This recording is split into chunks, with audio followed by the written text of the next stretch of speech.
Welcome to another lecture, my friends. What we're gonna do today, we're gonna take care of delete of the post, and we're gonna take care of little things. So our project is looking way better than it was before. Now we can view the post, we can edit the post, and what else we can do? We not at the moment we are not having the functionality for deleting. So if you go here and you see that post destroy goes to this method here. Now what we can do is we can create how you go, we can create a form that will take care of this. So where are we gonna put this form? Now if you go back, so I'm just gonna close everything. So if you go to the post, index is our file where we are listing our post inside a table, right? And we have this delete here, and we have this delete, but it doesn't do anything. So what I can do, I can just make it, I can delete that one, and I can go to, doesn't matter if it's edit or delete, I can grab the form from the beginning until the end. So I can copy the entire one. I don't need this one anymore. I'm gonna paste it here. Now, oops. Now what we can do, let me just shift it a little bit to the left side. So I'm inside this, TD table data here. Before was delete, right? Now what I can do here, we don't need this form group, and we don't need this form group as well. But we need the method to be, if you look at here, destroy requires delete method. So we can just say delete, and we have here need to call the destroy method in our controller. All right, so we have method post here, we have the ID of the post that we're trying to delete. We saying that form hidden is gonna pretend, we're gonna spoof, we're gonna pretend that it's delete instead of post. And here we will say delete post. In btn primary, btn danger, we will say, oh yeah, we don't need actually this one. Yeah, actually we need that, but we don't need btn block and this p4. So we delete the post, we're gonna close the form, close the TD, and let's save it and just refresh it here. Now I have delete post. So if I hover it, it's not a link like here. It's not a link. It will go straight to this destroy method in the posts controller. Now let's open our post controller. Go back to the app, HTTP posts controller, and so we are going at the end. It's always at the end. Now here in the post controller, what we're gonna do is we're gonna say, okay, find me, create a post variable that will find the post, find or fail, the post with this ID, right? So when I find the post with this ID, I just want to delete it, and it's very simple. You can say post delete. You can use this method here. Now I will say return redirect and route.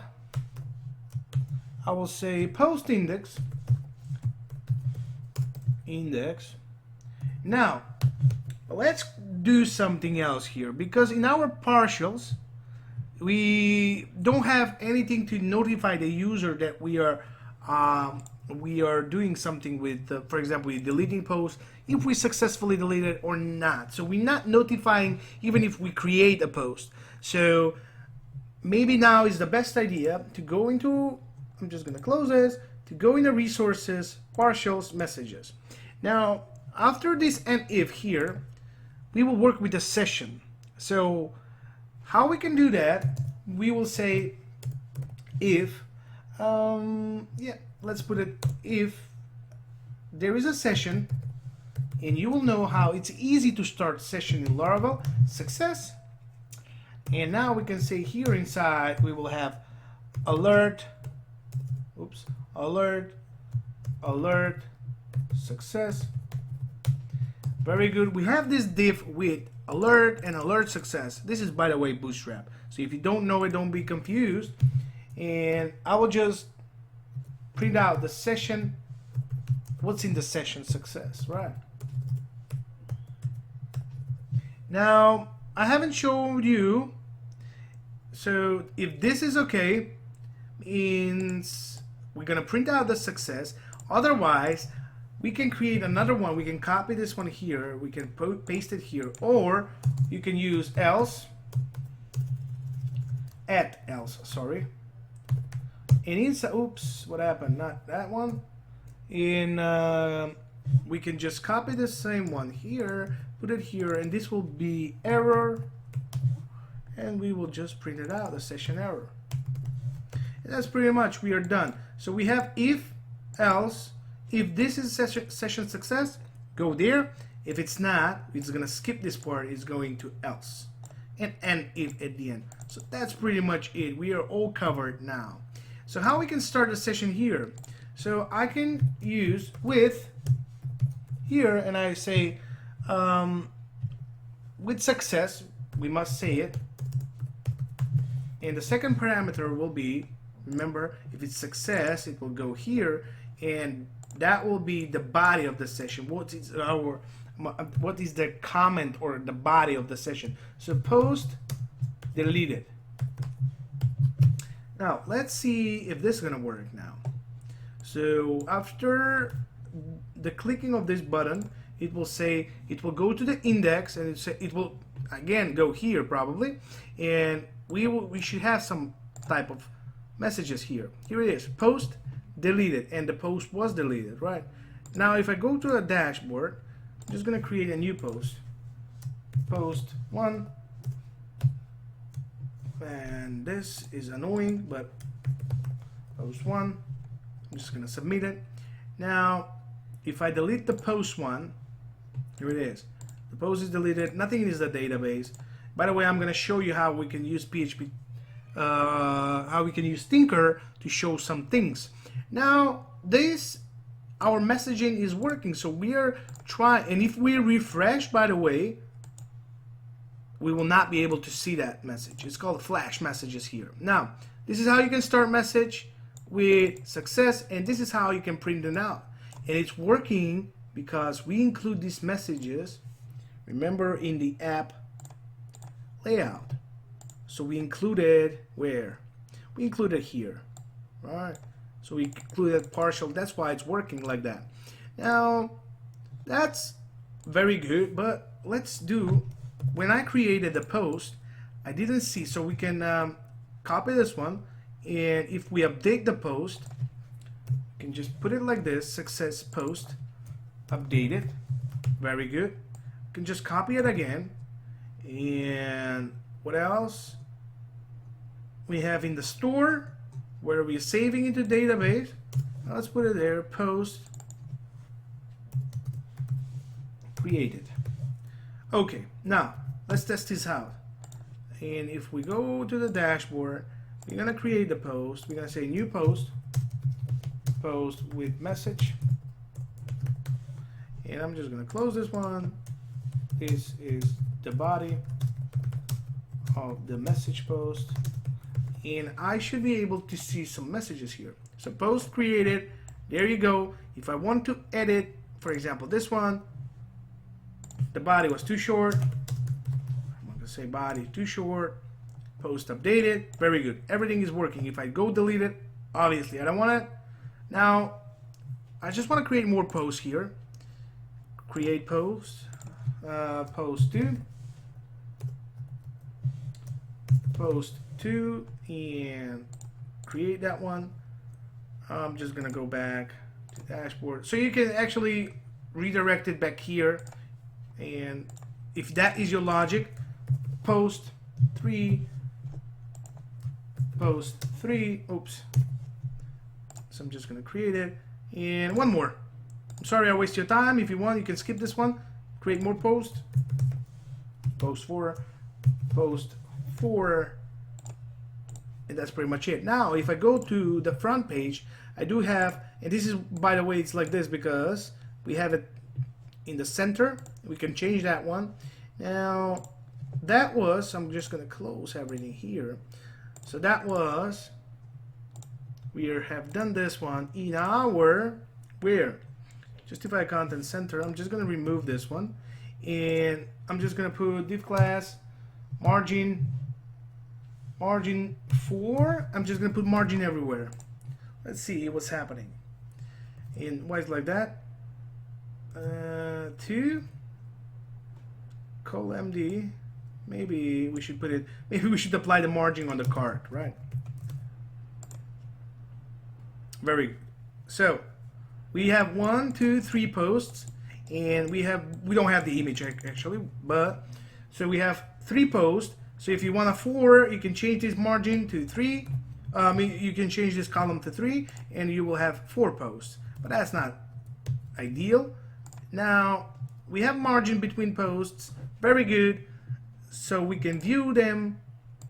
Everything is working as we should.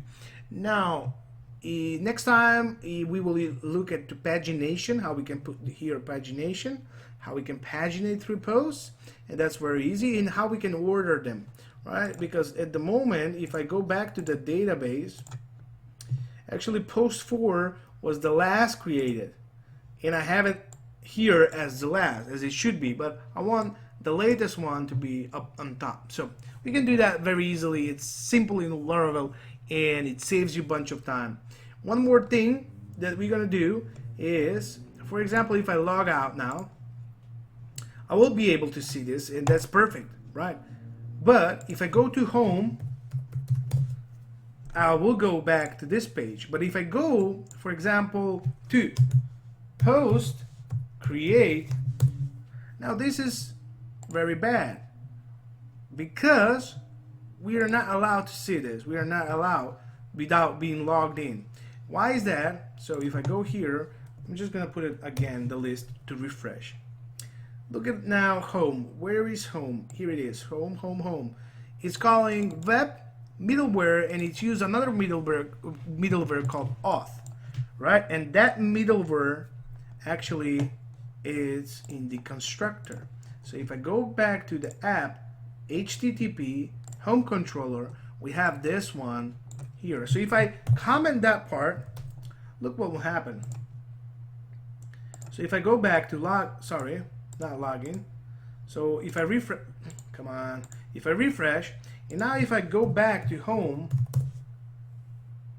it will give me an error, but it still go to the page, right? It gives me an error because I'm trying to use the username and I'm not logged in, but it's still going, allows me to go to that page, and that is because the constructor is called, it was not called, and there was not middleware. Means that it's not checking if we are authenticated or registered. Now if I refresh back, it will go to this one. So I just want next time to create this one to restrict to go to post, and create, right? Because that's not ideal for us to having someone, let's see, post 4. So if I submit it, call to member function on null, but let's check it out. Oh yeah, because we have post 4 probably, but that's not ideal. You can, some of the things you can't do it, but some of the things you can. And if we want just to restrict users to go there, that's our job to make the application safer. Now if I log in as rick@hotmail.com, and well, let's see if the username, okay, maybe that wasn't, so now even this one, the credential not match. See, the errors are working fine. Do I have Rick? What else happening here? Gmail, okay, that's why it was not working. rick@gmail.com, and now, so if I go, so here post create or view posts, this one, I should not be able to see it if I'm not logged in, right? So that's pretty much it. See you in the next lecture, and I hope you enjoyed this one. I hope you learned something new. Here it is. Even I can go straight to post because our our post controller doesn't have any constructor, and plus doesn't have any middleware here, right? So it will be very simple. We will fix that one in the next lecture. Thank you for watching, and see you in the next one.